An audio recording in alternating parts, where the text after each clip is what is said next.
Budapest and beyond!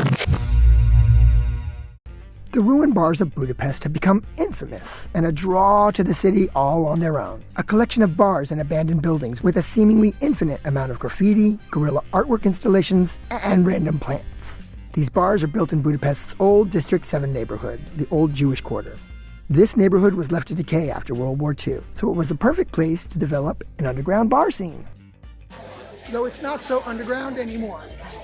Szimpla Kert was the original ruined bar. It opened in 2001, starting the trend. It's one of the biggest ruined bars and still one of the most popular.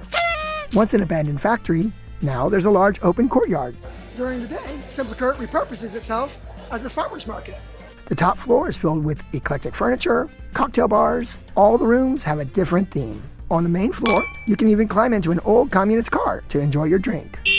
They also sell pizza, which after a few drinks makes the perfect walking home snack.